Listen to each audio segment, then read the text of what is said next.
May 4 വിശുദ്ധ Florian രക്തസാക്ഷി. ജനനം AD 250 സെറ്റിയായിൽ. മരണം AD 304 ഏൺസിൽ. ഡയോക്ലീഷ്യൻ ചക്രവർത്തിയുടെ കൽപ്പനപ്രകാരം ക്രിസ്ത്യാനികളെ കൊല്ലാൻ വിസമ്മതിച്ചതിനും യേശുക്രിസ്തുവിലുള്ള തൻ്റെ വിശ്വാസത്തെ സംരക്ഷിച്ചുകൊണ്ട് മരണത്തെ വരിച്ച റോമൻ സൈനിക ഉദ്യോഗസ്ഥനാണ് ഫ്ലോറിയൻ.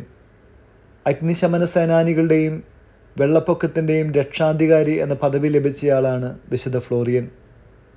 AD 250 ഇന്നത്തെ ഓസ്ട്രിയ എന്നറിയപ്പെടുന്ന സെറ്റിയത്തിലാണ് ഫ്ലോറിയൻ ജനിച്ചത്.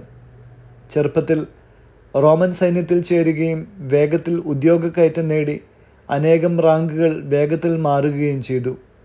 ഡയോക്ലീഷ്യൻ ചക്രവർത്തി ഫ്ലോറിയൻ്റെ സമർപ്പണവും ആളുകളുമായി നന്നായി പ്രവർത്തിക്കുവാനുള്ള കഴിവും തിരിച്ചറിഞ്ഞ് ഇപ്പോൾ ഓസ്ട്രിയയുടെ ഭാഗമായ നോറിക്കത്തിൽ ഭരണപരമായ ഉയർന്ന തസ്തികയിലേക്ക് നിയോഗിച്ചു.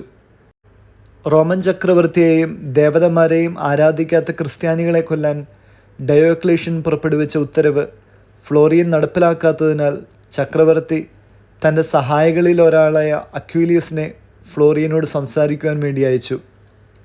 ഫ്ലോറിയൻ പറഞ്ഞു, ഞാനൊരു ക്രിസ്ത്യാനിയാണെന്ന് ചക്രവർത്തിയോട് പറയൂ. ക്രിസ്ത്യാനികളുടെ അതേ ഗതി അനുഭവിക്കേണ്ടി വരും. ഫ്ലോറിയൻ്റെ ഏറ്റുപറച്ചിലിൽ സ്തംഭിച്ചു പോയ അക്വീലിയസ് പ്രമോഷൻ വാഗ്ദാനം ചെയ്ത് പ്രലോഭിപ്പിച്ച് ക്രിസ്തീയ വിശ്വാസം കളയാൻ ശ്രമിച്ചെങ്കിലും പരാജിതനായതിൻ്റെ ദേഷ്യത്തിൽ അദ്ദേഹത്തെ ചമ്മട്ടി കൊണ്ടടിക്കാൻ ഉത്തരവിട്ടു. ഫ്ലോറിയൻ തൻ്റെ ക്രിസ്തീയ വിശ്വാസത്തിനും വ്യക്തിപരമായ വിശ്വാസങ്ങൾക്കും വേണ്ടി കുറച്ച് പോറലുകൾ സഹിക്കുന്നതിൽ തനിക്ക് പ്രശ്നമില്ലെന്ന് പറഞ്ഞു.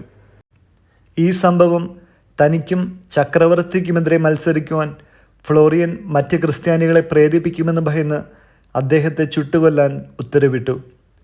അക്വീലിയസിൻ്റെ പടയാളികൾ ഒരുക്കിയ മരം കൊണ്ടുള്ള ചിതയിലേക്ക് സ്വയം കയറിയ ഫ്ലോറിയൻ തൻ്റെ ചിതയ്ക്ക് തീ കൊളുത്തുവാൻ പടയാളികളെ വെല്ലുവിളിച്ചു. നിങ്ങൾ അങ്ങനെ ചെയ്താൽ ഞാൻ തീജ്വാലകളിൽ സ്വർഗത്തിൽ കയറും. ഭയന്ന് പിന്മാറിയ പടയാളികളെ കണ്ട് പ്രകോപിതനായ അക്വീലിയസ് ഫ്ലോറിയനെ ചുട്ടുകൊല്ലേണ്ട, ചമ്മട്ടി കൊണ്ടടിച്ച് കഴുത്തിൽ കല്ല് കെട്ടി ഏൺസ് നദിയിലേക്ക് എറിഞ്ഞു മുക്കിക്കൊല്ലുവാൻ കൽപ്പിച്ചു. AD 304 വിശുദ്ധ ഫ്ലോറിയൻ രക്തസാക്ഷിത്വം വരിച്ചു. മൃതദേഹം വീണ്ടെടുക്കുകയും ശരിയായ സംസ്കാരം നടത്തുകയും ചെയ്തു. വിശുദ്ധ ഫ്ലോറിയൻ തീയുടെയും അഗ്നിശമന സേനാംഗങ്ങളുടെയും രക്ഷാധികാരി എന്ന പദവി നേടിയെന്ന് വിശ്വസിക്കപ്പെടുന്നതിന് നിരവധി കാരണങ്ങളുണ്ട്. ഫ്ലോറിയൻ ഒരു ബക്കറ്റ് വെള്ളം കൊണ്ട് ഒരു വലിയ തീ കെടുത്തുകയും ഒരു ഗ്രാമത്തെ മുഴുവൻ നാശത്തിൽ നിന്ന് രക്ഷിക്കുകയും ചെയ്തു. ഫ്ലോറിയൻ്റെ മരണത്തിന് വർഷങ്ങൾക്ക് ശേഷം ഒരാൾ വിശുദ്ധൻ്റെ മാധ്യസ്ഥം തേടി വിളിച്ചപേക്ഷിച്ചപ്പോൾ മാരകമായ അഗ്നിയിൽ നിന്ന് രക്ഷപ്പെട്ടുവെന്ന് മറ്റൊരു സാക്ഷ്യം. മുങ്ങി മരിച്ചതിനാൽ വെള്ളപ്പൊക്കം ഉൾപ്പെടെയുള്ള വെള്ളത്തിൻ്റെ അപകടങ്ങളിൽ നിന്ന് സംരക്ഷകനായി വിശുദ്ധ ഫ്ലോറിയൻ പലപ്പോഴും വിളിച്ചപേക്ഷിക്കുന്നവരെ കാത്തു സംരക്ഷിക്കുന്നു. അന്താരാഷ്ട്ര അഗ്നിശമന സേനാ ദിനത്തോടനുബന്ധിച്ച് മെയ് 4 വിശുദ്ധ ഫ്ലോറിയൻ്റെ തിരുനാൾ ആഘോഷിക്കുന്നു. വചനം സഖറിയ 7:9-10 വാക്യങ്ങൾ. സൈന്യങ്ങളുടെ കർത്താവ് അരുളി ചെയ്യുന്നു, സത്യസന്ധമായി വിധിക്കുക. സഹോദരർ പരസ്പരം കരുണയും അലിവും കാണിക്കുക.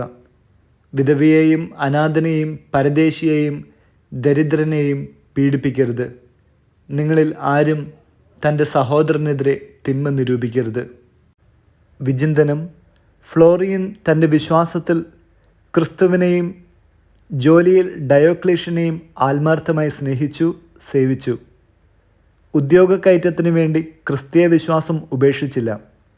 ചക്രവർത്തിയെയോ മരണത്തെയോ ഭയന്ന് തൻ്റെ ഉത്തരവാദിത്തമായി ചക്രവർത്തി ഏൽപ്പിച്ച ക്രിസ്ത്യാനികളെ പീഡിപ്പിക്കൽ എന്ന ജോലി ഏറ്റെടുക്കാതെ അത് തെറ്റാണെന്ന് പറയുകയും താനും ക്രിസ്ത്യാനിയാണെന്ന് സധൈര്യം ഏറ്റുപറയുകയും ചെയ്തു.